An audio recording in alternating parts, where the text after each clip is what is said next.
ਫਤੋ ਵਾਲੇ ਦੇ ਰਹਾਇਸ਼ੀ ਆ। ਅਸੀਂ ਸ਼ਾਦੀ ਤੇ ਗਏ ਸੀ ਤੇ ਵਾਪਸ ਆ ਰਿਹਾ ਸੀ ਸ਼ਾਦੀ ਤੋਂ, ਤੇ ਰਸਤੇ 'ਚ ਮਲਕ ਨਵਾਜ਼ ਖੜਾ ਸੀ।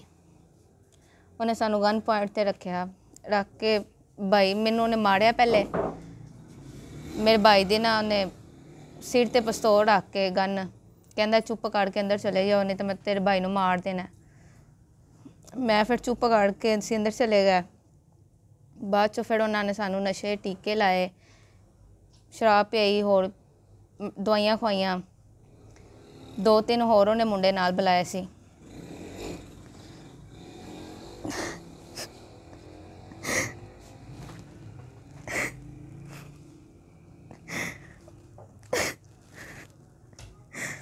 ਬਾਅਦ 'ਚ ਫਿਰ ਉਹਨੇ ਨਾ ਸਾਡੇ ਨਾਲ ਜ਼ਿਆਦਤੀ ਕੀਤੀ। ਸੁਬਹ ਤੇ ਫਿਰ ਅਸੀਂ ਆਪਣੇ ਘਰਦਿਆਂ ਨੂੰ ਫੋਨ ਕੀਤਾ, ਮੋਬਾਈਲ ਚੋਰੀ ਫੜ ਕੇ। ਅੱਬੂ ਆਏ, ਭਾਈ ਆਏ, ਫਿਰ ਉਹਨਾਂ ਸਾਨੂੰ ਉੱਥੋਂ ਬਰੀ ਕਰਾਇਆ ਉਹਦੇ ਕੋਲੋਂ।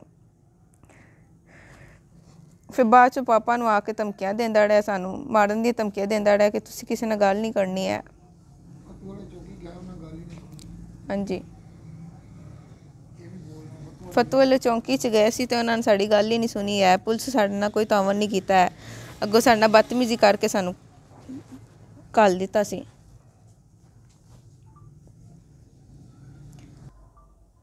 ਇਹ ਮੇਰਾ ਬੇਟਾ ਮੇਰੀ ਬੇਟੀ ਸ਼ਰਕਪੁਰ ਤੋਂ ਜਦੋਂ ਵਾਪਸ ਆਏ ਨੇ ਤੇ ਰਸਤੇ ਦੇ ਵਿੱਚ ਨਵਾਜ਼ ਨੇ ਗਨ ਪੁਆਇੰਟ ਦੇ ਇਹਨਾਂ ਨੂੰ ਆਪਣੇ ਘਰ ਖੜ ਲਿਆ, ਘਰ ਲੈ ਗਏ ਨੇ।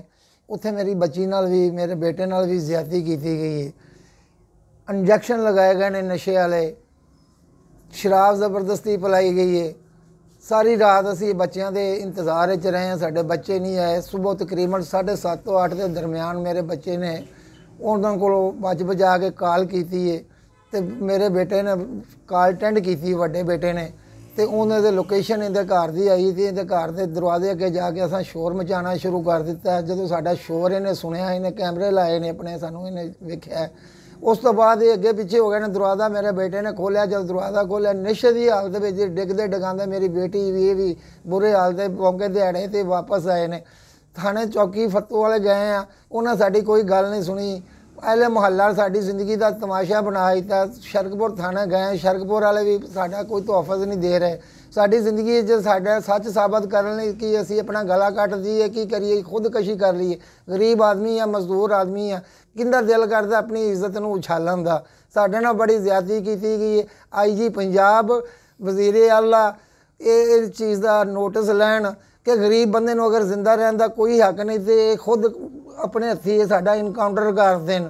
ਵਜ਼ੀਰ ਆਲਾ ਤੋਂ ਇਲਾਵਾ, ਪੰਜਾਬ ਪੁਲਿਸ ਤੋਂ ਇਲਾਵਾ ਜਨਰਲ ਕਮਰ ਬਾਜਵਾ ਸਾਹਿਬ, ਪਾਕਿਸਤਾਨ ਆਰਮੀ ਚੀਫ, ਜਿਹੜੇ ਸਰਹੱਦ ਦੀ ਹਿਫਾਜ਼ਤ ਕਰਦੇ ਨੇ ਤੇ ਅੰਦਰ ਦੇ ਵੀ ਧਿਆਨ ਮਾਰਨ ਨਾ ਕਿ ਅੰਦਰ ਆਵਾਮ ਨਾਲ ਕੀ ਜ਼ੁਲਮ ਹੋ ਰਿਹਾ। ਬਾਰਡਰਾਂ ਦੇ ਮੁਜਰਮਾਂ ਨੂੰ, ਦੁਸ਼ਮਣਾਂ ਨੂੰ ਡੱਕਣ ਦੀ ਕੂਵਤ ਰੱਖਦੇ ਨੇ ਤੇ ਗਰੀਬ ਬੰਦੇ ਦੇ ਤਹਫ਼ੁਜ਼ ਵੀ ਇਹਨਾਂ ਦਾ ਫਰਜ਼ ਬਣਦਾ। ਮੇਰੀ ਅਪੀਲ ਹੈ ਵਜ਼ੀਰ ਆਜ਼ਮ, chief minister Imran Khan, IG Punjab, ਵਜ਼ੀਰ ਆਲਾ ਤੇ ਜਿਹੜਾ ਆਰਮੀ ਚੀਫ ਹੈ, ਜਿਹੜਾ ਆਪਣੇ ਦਿਲ ਦੇ ਵਿੱਚ ਜਜ਼ਬਾ ਸ਼ਹਾਦਤ, ਇਹਨਾਂ ਮੈਰਿਟ ਦੇ ਨੌਕਰੀਆਂ, ਆਪਣੀ ਕਾਬਲੀਅਤ ਤੇ ਨੌਕਰੀਆਂ ਲਈਆਂ ਨੇ। ਵੋਟ ਭੀਖ ਮੰਗ ਕੇ ਕੁਰਸੀ ਤੇ ਨਹੀਂ ਬੈਠੇ। ਮੇਰੇ ਇਹਨਾਂ ਅੱਗੇ ਗੁਜ਼ਾਰਿਸ਼, ਗੈਰਤਮੰਦ ਨੌਜਵਾਨ ਇਹ ਜਿਹੜੇ ਇਹਨਾਂ ਦੇ ਵਿੱਚ ਧੀ ਭੈਣ ਦਾ ਹਯਾ ਜਿਹੜਾ ਨਾ ਇਹਦੀ ਹਿਫਾਜ਼ਤ ਕਰਨ ਦਾ ਇਹਨਾਂ ਵਿੱਚ ਜਜ਼ਬਾ ਹੈ ਤੇ ਖੁਦਾ ਵਾਸਤੇ ਮੇਰੀ ਰਹਿਨੁਮਾਈ ਫਰਮਾਈ ਜਾਏ। ਨਹੀਂ ਤੇ ਫਿਰ ਅਸੀਂ ਆਪਣੇ ਆਪ ਨੂੰ ਇਨਕਾਊਂਟਰ ਕਰ ਲਾਂਗੇ। ਸਾਡੇ ਨਾਲ ਕੋਈ ਨੁਕਸਾਨ ਹੋਇਆ, ਸਾਨੂੰ ਪੁਲਿਸ ਤਹਫ਼ੁਜ਼ ਨਹੀਂ ਦੇ ਰਹੀ,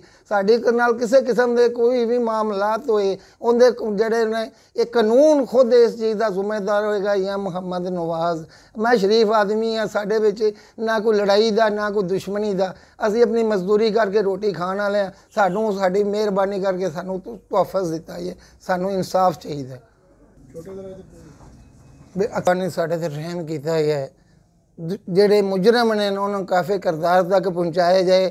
ਅੱਜ ਮੇਰੇ ਨਾਲ ਹੋਇਆ, ਕੱਲ੍ਹ ਕਿਸੇ ਦੀ ਹੋਰ ਧੀ ਭੈਣ ਨਾਲ ਅਕਸਰ ਇੰਝ ਦੇ ਵਾਕਿਆਤ ਹੁੰਦੇ ਨੇ ਤੇ ਪੁਲਿਸ ਜਿਹੜੀ ਅਗਰ ਮੁਜਰਮ ਨੂੰ ਸ਼ੁਰੂ ਤੋਂ ਹੀ ਪਕੜ ਲਵੇ ਤੇ ਹੋ ਸਕਦਾ ਜੁਰਮ ਜਿਹੜੇ ਖਤਮ ਹੋ ਜਾਣ, ਲੋਕਾਂ ਦੀਆਂ ਧੀਆਂ ਭੈਣਾਂ ਆਪਣੀ ਇੱਜ਼ਤ ਆਬਰੂ ਨੂੰ ਮਹਿਫੂਜ਼ ਰੱਖ ਸਕਣ। ਮੇਰੀ ਗੁਜ਼ਾਰਿਸ਼ ਹੈ IG ਪੰਜਾਬ ਇਹਨਾਂ ਆਲਾ ਅਫਸਰਾਂ ਕੀਤਾ ਜਾਏ, ਰਹਿਮ ਕੀਤਾ ਜਾਏ।